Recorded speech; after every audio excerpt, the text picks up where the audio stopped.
Carta de Paulo aos Romanos, capítulo de número 12, texto para nossa exposição, Romanos capítulo 12.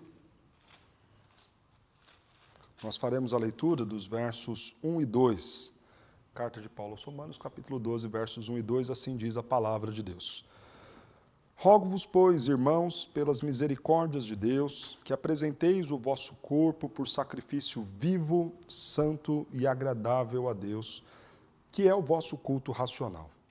E não vos conformeis com este século, mas transformai-vos pela renovação da vossa mente, para que experimenteis qual seja a boa, agradável e perfeita vontade de Deus. Oremos. Santo e eterno Deus, nós lemos a Tua palavra, pedimos ao Senhor que ela, mais uma vez, seja lâmpada para os nossos pés, luz para o nosso caminho. Nos ensine, ó Deus, a forma certa de viver e agradar a Ti. Fala aos nossos corações, edifica a Tua igreja mais uma vez. É o que pedimos a Ti, em nome de Cristo Jesus. Amém.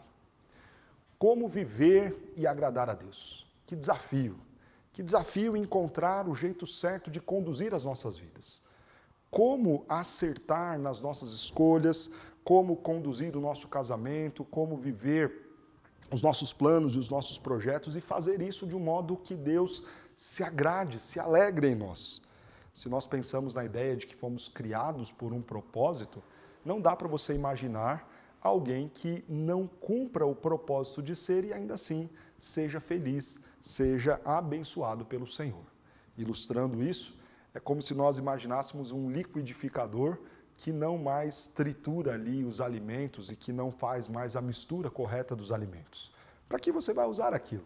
Se aquilo não está cumprindo a finalidade, o propósito para o qual foi criado e depois foi por nós comprado, por que então vamos continuar a usar?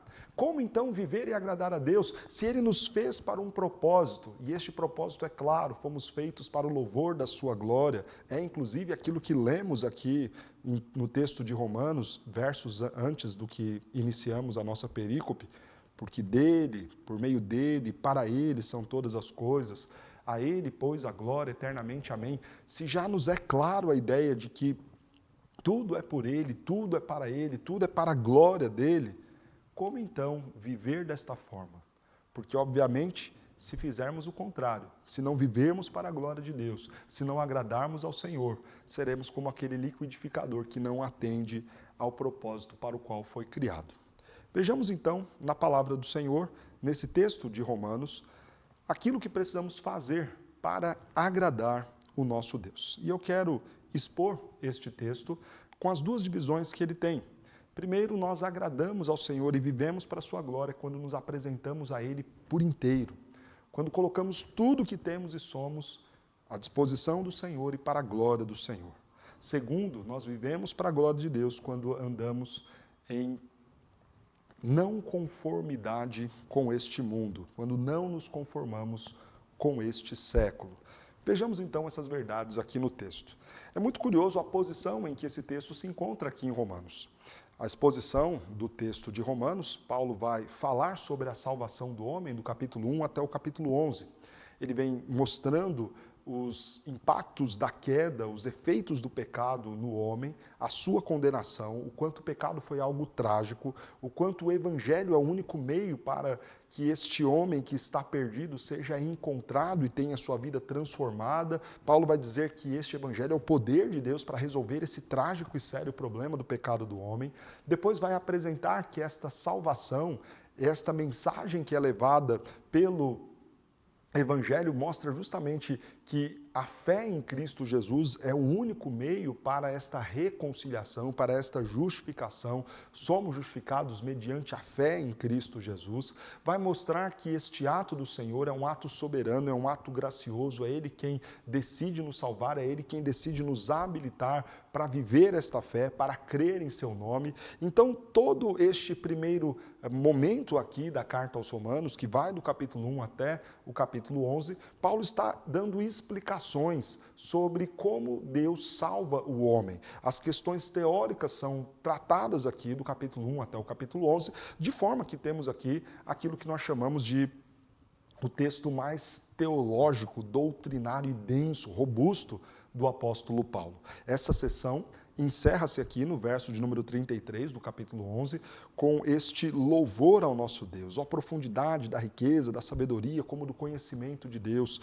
Quão insondáveis são os seus juízos, quão inescrutáveis são os seus caminhos. Depois de falar sobre como Deus salva o homem, Paulo vai engrandecer este Deus, ele sabe o que está fazendo. Este plano para nos salvar foi um plano ideal, foi um plano incrível, foi um plano cheio de sabedoria. Quem é que pode conhecer a mente do Senhor? E Paulo está aqui encerrando um assunto tenso, difícil. Ele falou sobre Deus soberanamente escolher o homem para a salvação. E ele conclui mostrando: este Deus é sábio, sabe o que está fazendo. Ó profundidade e riqueza da sua sabedoria, do seu conhecimento, porque dele, por ele, para ele são todas as coisas. E ele encerra, então, esta apresentação doutrinária. E agora, a partir do capítulo 12, ele começa a nos mostrar, na prática, como viver e agradar a Deus. Então, o que temos aqui no verso 1 e 2 é justamente esse texto de transição, porque adiante, no versículo 3 e depois lá no versículo 9, capítulo 13, Paulo vai mostrando aí o dia a dia do cristão. Então, olha, vocês, irmãos, em relação aos dons, usem e administrem desta forma. Em relação ao próximo, a partir do verso 9 do capítulo 12, façam e procedam assim. Em relação às autoridades, no dia a dia prático, esta é a maneira como vocês devem viver. Mas o que temos aqui, então, nos versos 1 e 2, é justamente esta ligação dos dois conteúdos, entre a teoria que foi apresentada do capítulo 1 ao capítulo 11, para o modus operandi, para a prática que devemos ter como cristãos, que vai ser descrita a partir do verso de número 13. Temos aqui, então, esse desafio de compreender qual é a forma como viver e agradar ao nosso Deus. Vejamos, então, que Paulo começa o nosso texto dizendo: rogo-vos, pois, irmãos, pelas misericórdias de Deus, que apresenteis o vosso corpo por sacrifício vivo, santo e agradável a Deus. Paulo vai nos dizer que a primeira coisa que devemos fazer para agradar ao Senhor é nos apresentar a Ele como um sacrifício vivo. É muito importante para que nós entendamos isso daqui, que Paulo está tratando para a igreja de Roma com dois grupos. Há em Roma tanto judeus como gentios. Judeus convertidos tinham um culto que era todo baseado em sacrifícios, justamente um culto morto. Morto não por conta de ser um culto frio, um culto talvez aí com cara de presbiteriano, não é esta a ideia do que Paulo está falando, mas uma ideia de um culto morto por conta dos ritos, dos animais que eram sacrificados. Onde, por vezes, o judeu acreditava que o simples fato de ir lá sacrificar um animal, pronto, já havia sido satisfeita a vontade de Deus em relação ao culto, em relação à adoração. Paulo vai dizer: não, não é assim. Deus espera um sacrifício vivo de vocês. Mas como Paulo está tratando com dois grupos, tanto judeus como gentios, por outro lado ele também fala aos gentios: apresentem o vosso corpo. Se o judeu vai ser advertido por Paulo para sair de um simples cumprir uma agenda de culto, cumprir um rito, para apresentar ao Senhor um culto vivo, o gentio será advertido em relação a apresentar-se por inteiro a Deus. Apresentem o corpo de vocês. É curioso nós falarmos aqui que o pensamento do gentio em relação ao corpo era de desprezar a matéria. Platão dizia que o corpo é a sepultura da alma, como se a alma estivesse aprisionada nesta carcaça. Logo, o corpo não tem qualquer tipo de valor, não há qualquer tipo de relacionamento com Deus, que é espírito, nesta condição do corpo e da matéria. Para o gentio, então, pouco se importava aquilo que ele fazia no corpo, porque a adoração dele consistia em apenas ele elevar o seu espírito ao Senhor e, através de uma relação apenas espiritual, então ele se conectava com o Criador.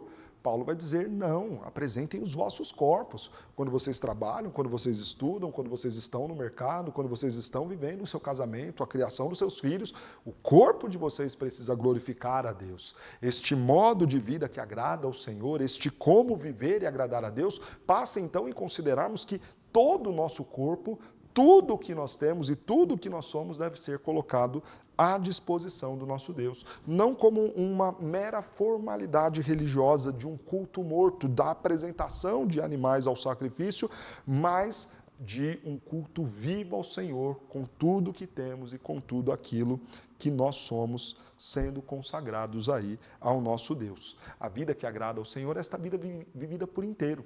Muitos crentes vão pensar o seguinte: olha, o culto a Deus eu vivo lá, no domingo. Então, naquela 1h30 em que nós passamos aqui, cultuando, bendizendo ao Senhor, aqui é o culto a Deus. Ou então, quando eu estou lá no meu quarto, de joelho, orando, cantando um louvor, aqui é a adoração a Deus. Mas não, quando eu estou no carro, no trânsito, dirigindo, aí não tem nada a ver com Deus. E é muito interessante que você vê alguns irmãos que dizem assim: pastor, olha, na igreja é uma coisa, mas segunda-feira no trabalho a coisa é diferente. Ou então, quando você encontra um empresário cristão, e aí ele vai justificar talvez algumas atitudes erradas, ele diz assim: olha, eu sou crente, mas aqui na empresa a coisa é diferente, aqui na empresa a coisa não pode ser vivida como é lá na igreja, viu, pastor? Aqui, infelizmente, as coisas precisam caminhar de outro jeito. Como se nós pudéssemos dissociar a vida que nós temos no culto ao Senhor, ou a pessoa que nós somos no culto ao Senhor, daquela pessoa que segunda-feira estará lá trabalhando no escritório. Paulo está dizendo que esta vida de dualidade, alguém na igreja e outra pessoa em casa, uma pessoa que louva a Deus nas suas orações, mas que fala com a esposa de qualquer jeito ou com os filhos de qualquer jeito, essa não é a vida que agrada ao Senhor. Este não é o culto que bendiz o nome do Senhor. Mas volte comigo lá para o início do versículo 1, que Paulo não faz este pedido batendo na mesa e falando: olha, aqui quem fala é o apóstolo Paulo, apresentem o corpo de vocês por sacrifício vivo. Não. Paulo coloca: eu rogo a vocês, irmãos, pelas misericórdias de Deus. Este pedido que Paulo acabou de fazer para gentios e judeus, na ideia de apresentar o vosso corpo e fazê-lo como um culto vivo ao Senhor, não foi uma imposição apostólica de alguém que está gritando, esbravejando, dando ordens à igreja. Não. É um pedido baseado nas misericórdias do Senhor. E que misericórdias são essas? São justamente aquelas que foram apresentadas do capítulo 1 até o capítulo 11. Lembra que nós comentamos que do capítulo 1 até o capítulo 11, Paulo vem justamente mostrar como Deus resolveu salvar o homem, como ele fez isto. Pois bem, diante daquilo que Paulo acabara de apresentar para eles, ele fala: eu rogo, pois, ou seja, o pois está aqui justamente ligando aquilo que anteriormente ele havia explicado sobre a salvação. Ele então coloca: eu rogo a vocês, diante daquilo que Deus fez por vocês, deste amor, desta misericórdia, desta justiça que foi aplicada em Cristo, desviada para ser cumprida em Cristo, para que Ele recebesse no lugar de vocês a condenação, diante desta misericórdia, desta graça e desta bondade, repensem a forma de vida de vocês. Não apresentem ao Senhor qualquer coisa. Não vivam esta vida de duas caras, uma na igreja, outra no mundo. Um culto santo ao Senhor, mas uma outra forma de vida completamente distinta daquela santidade do culto. Não, o culto vivo ao Senhor. Este apresentar-se por inteiro a Deus também tem a ver com isso ser envolto de santidade. Não é só as nossas canções que precisam serem santas, não é só a preparação para o culto ao Senhor, a vestimenta do culto que tem que ser santa. É o nosso dia a dia. Tudo que vamos fazer precisa ser santo ao Senhor. E é por isso que Paulo termina falando desta vida apresentada por inteiro a Deus, chamando isso de culto racional.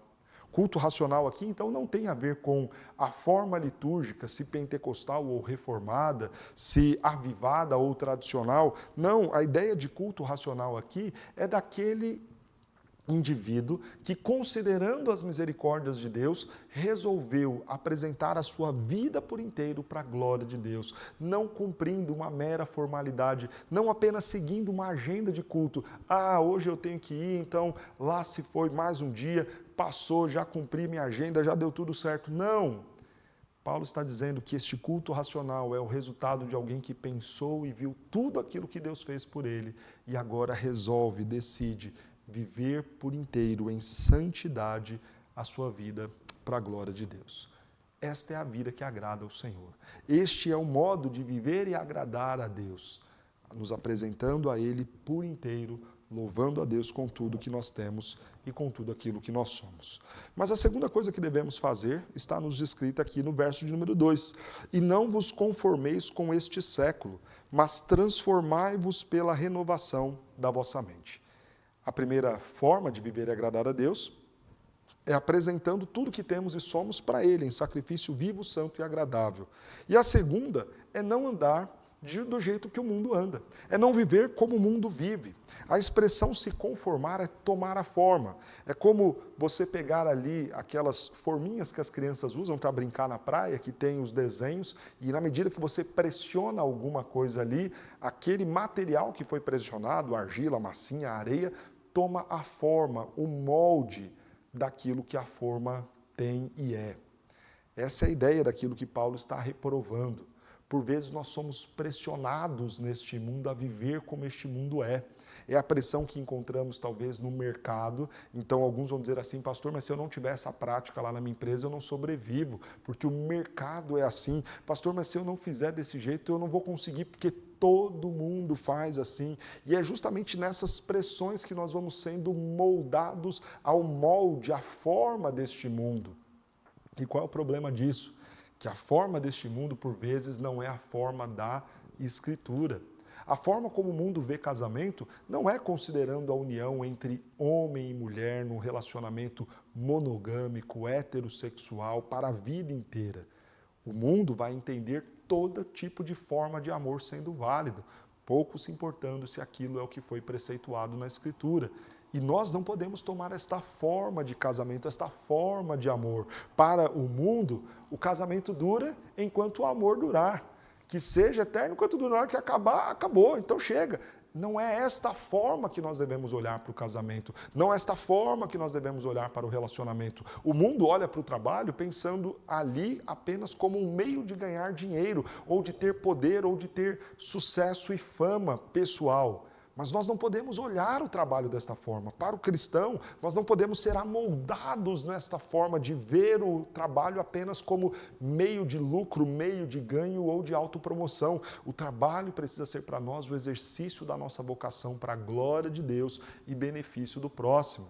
O mundo vê a verdade como algo relativo, dependendo do seu ponto de vista. Essa é a sua verdade, dentro da sua cultura ou da sua cosmovisão. Nós precisamos entender que esta é a verdade, que a palavra de Deus é absoluta, é inerrante, é suficiente. Perceba então que nesses poucos exemplos que nós citamos aqui, já mostram que o mundo pensa completamente diferente daquilo que a Escritura diz sobre diversos assuntos. E essa lista apenas se estende à medida que nós vamos vendo cada uma das coisas. Não é só o trabalho, o casamento, os relacionamentos ou a verdade. Isso também é uma realidade no que diz respeito à política, no que diz respeito à administração financeira, no que diz respeito à igreja, no que diz respeito à criação e educação dos filhos, até mesmo em relação à forma como nós vemos os animais. Tudo isto precisa ser por nós observado e julgado, porque, irmãos, todos os dias nós vamos sendo pressionados. A mídia vem e nos pressiona um pouquinho. A escola vem e nos pressiona mais um pouquinho. Os filmes, as séries vêm e nos pressionam mais um pouquinho. E aquelas pessoas que já tomaram a forma do mundo, elas vão sobrepondo-se sobre nós, justamente para também elas tentarem nos pressionar a encaixarmos na mesma forma, naquela mesma maneira de ver as coisas, de pensar as coisas que são contrárias à Escritura, que entristecem ao nosso Deus, que nada tem a ver com o nosso padrão, com a nossa regra de fé e prática. O que fazer para agradar ao Senhor, para viver e agradar a Deus? Não tomem a forma do mundo. Não é porque todo mundo faz que nós vamos fazer. Não é porque todo mundo trata as coisas dessa forma que nós vamos tratar. Não é porque aquilo é comum na sociedade, comum lá no nosso trabalho, que nós consideraremos como sendo algo normal, dentro da norma. Norma para nós só aquilo que está na Escritura. E se não é aquilo que foi prescrito na Escritura, então para nós nunca poderá ser normal, nunca poderá ser tido como algo indiferente. Não tome a forma deste século, deste mundo. Mas, pastor, como é que eu vou conseguir lutar a esta pressão? O senhor tem razão quando fala que todo mundo quer me pressionar. São os amigos falando que eu tenho que fazer o sexo antes do casamento, porque senão eu vou ser besta. É aquele outro lá no trabalho que fala que de repente eu tenho que pagar a propina, que senão eu não vou conseguir avançar, senão eu não vou ter sucesso aqui em continuar com a minha loja aberta. Como que eu vou resistir a tudo isso? O texto nos responde: transformai-vos pela renovação da vossa mente. A nossa mente, o nosso coração precisa ser renovado dia a dia, transformado dia a dia, convencido todos os dias de qual é a forma certa de viver. E aí precisamos recorrer lá ao texto do Salmo 119, que nos diz: guardo no coração a tua palavra para não pecar contra ti. A minha mente, o meu coração precisa ser renovado, e não renovado a partir da minha opinião, ou da opinião do meu pastor, ou da opinião da minha igreja, mas transformado e renovado a partir daquilo que eu vou ler todos os dias na palavra. E esta palavra que é lâmpada para os meus pés e luz para os meus caminhos, esta palavra que é a regra de fé e prática, ela vai me convencer todos os dias de qual é a forma certa de viver, à medida que eu preciso estar ali no mundo, mas não me encaixar nele. É como se você fosse jogado dentro de uma caixa lá de brinquedos, onde você é uma daquelas pecinhas e tem ali os próprios encaixes do mundo, e você é empurrado para tentar entrar naquele jeito do mundo pensar política e você não se encaixa. Então você é empurrado para tentar ser encaixado na forma como o mundo pensa os seus amores, os seus prazeres, o seu lazer, as suas finanças, e você não se encaixa em nenhuma daquelas pecinhas, porque você já tem a forma que não é a forma daquele mundo, que não é a forma daquela caixa, é a forma de Deus, é a imagem e semelhança do Criador, é a conformidade com a Escritura, com aquilo que está no coração, porque dia a dia você tem se alimentado da palavra do Senhor. Não vos conformeis com este século, mas sejam vocês transformados pela renovação da vossa mente. E então vocês experimentarão a boa, agradável e perfeita vontade de Deus. Os preceitos do Senhor, a lei do Senhor, ela é perfeita, a lei do Senhor é boa, a lei do Senhor é agradável. Em guardar os seus mandamentos, a grande recompensa. É disso que o texto está falando. Quando nós saímos da forma do mundo e entramos na forma da Escritura, então nós aproveitamos tudo aquilo que a Escritura é para nós. A Escritura é boa, a Escritura é perfeita, a Escritura é agradável. Quando nós cumprimos aquilo que está na palavra de Deus, nós vivemos bem. É o que nos diz o Salmo 128. Bem-aventurado o homem que teme ao Senhor e anda nos seus caminhos. Ele é bem-aventurado, ele é feliz, ele é alegre, ele é contente, não apenas porque ele reconhece a existência de Deus e louva este Deus, mas também porque ele anda nos seus caminhos. Não anda do jeito do mundo, não vive do jeito do mundo, mas anda do jeito de Deus, anda na forma de Deus, anda de acordo com os preceitos do Senhor, então é bem-aventurado em tudo que faz, e tudo que faz ele vai muito bem. Como viver e agradar a Deus? Nós vimos aqui que a primeira coisa que devemos fazer é apresentar ao Senhor um culto por inteiro, vivo, santo e agradável. E fazer isto não em conformidade com o mundo, mas em conformidade com a Escritura. Quando nós nos apresentamos por inteiro ao Senhor e vivemos a vida que Ele preceituou para nós na Sua palavra, então nós agradamos a Ele. Mas eu quero terminar trazendo algumas aplicações para as nossas vidas. Como você tem vivido? Talvez você tenha vivido o seu cristianismo numa religiosidade fria. Mais um domingo, cumpri a agenda, fiz mais essa, está pago. Não viva assim. Isso não agrada ao Senhor. Ele quer de você um culto vivo. Talvez você tenha vivido esse dualismo. Na igreja uma coisa, em casa outra. Não viva assim, isso não agrada a Deus. Talvez você tenha vivido sem santidade, sem se preocupar em fazer aquilo que é certo, aquilo que é justo e aquilo que é bom. Também isso não agrada a Deus. Ou talvez você tenha se conformado com o mundo. E para não ficar de fora, para não ser mal visto pelas pessoas, para talvez não ser motivo de zombaria, de chacota, de piada, talvez você tenha aceitado demais o jeito do mundo para parecer legal demais para o mundo, para ser aceito demais pelo mundo e não está vivendo em conformidade com a Escritura. Abandona isso. Viva uma vida que agrade ao Senhor, não só para a glória dele, mas porque também isso será o melhor para você. É a forma de você experimentar a boa, agradável e perfeita vontade de Deus. Mas eu quero te dizer que é impossível você viver isso sem Cristo Jesus. O apelo de Paulo, logo no início do verso 1, será fundamental para que a gente viva esta vida de excelência. Entender e compreender as misericórdias de Deus. Se você não entender aquilo que Cristo fez por você, que Ele te amou ao ponto de morrer na cruz em seu lugar, que Ele ressuscitou para te dar a vida eterna e que esta ação, esta graça, esta bondade, esta misericórdia de Deus manifesta em Cristo deve ser a sua grande motivação para viver esta vida certa, esta vida que agrada a Ele, você não encontrará motivação para viver desta forma excelente. Então, veja esta misericórdia de Deus revelada em Cristo Jesus, que isso te motive a viver e agradar ao Senhor com tudo que você tem, com tudo que você é, e não andando em conformidade com este mundo. Sem Cristo Jesus você não consegue agradar a Deus, porque só tem um jeito de nós sermos aceitos pelo Pai, só tem um jeito de nós sermos agradáveis ao Pai, se nós estivermos unidos a Cristo, se Cristo for o nosso mediador, se Cristo for o nosso representante. Senão todos os nossos esforços serão apenas obras, mas sem Cristo não agradarão a Deus de forma nenhuma, porque a melhor das nossas obras sem Cristo são apenas trapo de imundícia. Se apegue em Cristo Jesus, se renda a Cristo Jesus, para que unido a Ele, a sua vida seja agradável ao Senhor, para que unido a Ele você viva bem, faça o que é certo e também desfrute das bênçãos do Senhor para você. Vamos orar.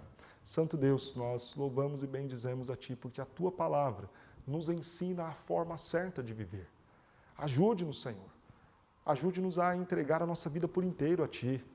Não só as palavras, não só o domingo, mas tudo aquilo que temos, tudo que somos, no trabalho, em casa, na rua, na escola, no trânsito, no mercado, no posto de saúde. Ajuda-nos, Senhor, a sermos cristãos verdadeiros que vão viver para a Tua glória em todo o tempo, como culto racional, como resposta ao entendimento que tivemos da Tua graça, bondade e misericórdia manifestada na pessoa de Cristo Jesus. Senhor, nos ajude a não andar em conformidade com o mundo, nos ajude a sermos resistentes às pressões que por vezes farão, tentando nos fazer pensar, viver e agir como o mundo, ó Deus. Ajude-nos a viver em santidade, mesmo no mundo caído.